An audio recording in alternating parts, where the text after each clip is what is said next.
Hi, everybody. Joseph is just reading the Nativity story. You would have thought he would know this story. Says he needs to be reminded of his part. Okay, got that? Yep. Matthew chapter 1, verse 20. I need to talk to the boys and girls. Yeah, okay. If you could go over there and finish reading that, how would that be? He's getting quite anxious about playing his part in the Nativity play. But I don't think he needs to worry because he was there. He knows what it was all about.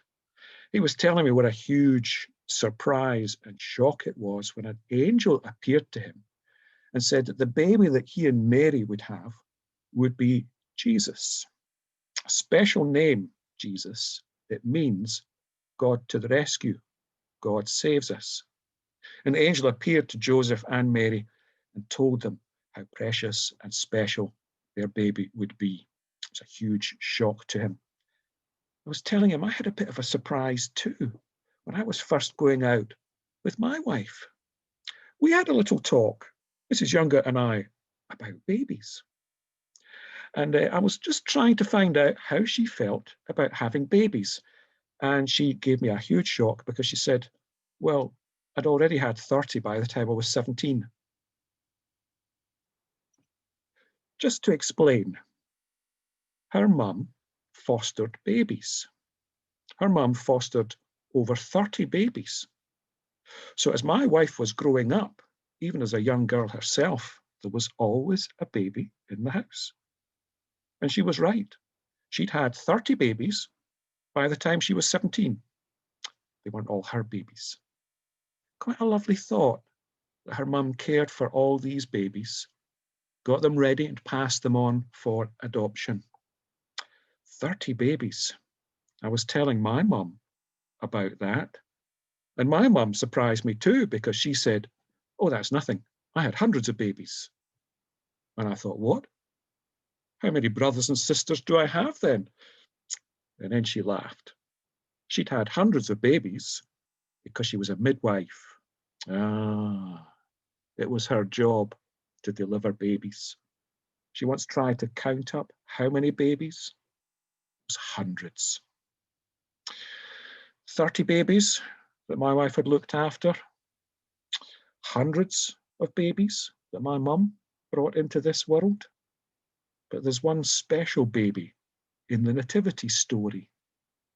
We were gathering all the characters last week. We had Joseph, of course. I think he's beginning to get ready. He was panicking a bit about telling this story. We've gathered all the characters, but we said there was one really important one, and it's the baby Jesus. So I've been at work, and I've got a challenge for you. I've brought into school the baby Jesus. Lots of baby Jesus. I've got a dozen. There was only one, I know, but I've got one for each class. Yeah, this is what they look like. See, I thought instead of me telling you the Nativity story or Joseph telling you about it, you could tell me. It's such a good story, such a well-known story. I'd like you to find out more about that story. So each of you in your class will have a baby Jesus. And I'm going to get your teachers to hide baby Jesus somewhere in the classroom. At some point, maybe a couple of you will be picked to find the Wean. You have to hunt and find baby Jesus. He's the really important character. When you find baby Jesus, what I'd like you to do in your class is tell the story or create a little nativity scene of your own in your classroom with your baby Jesus. Tell you what, I'll give you a week to do that.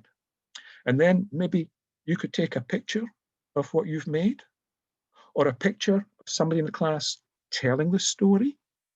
And you could send that to me I think there should be a prize. I'll give you a week, each in your class, to find the Wean and then tell the story of this special baby Jesus.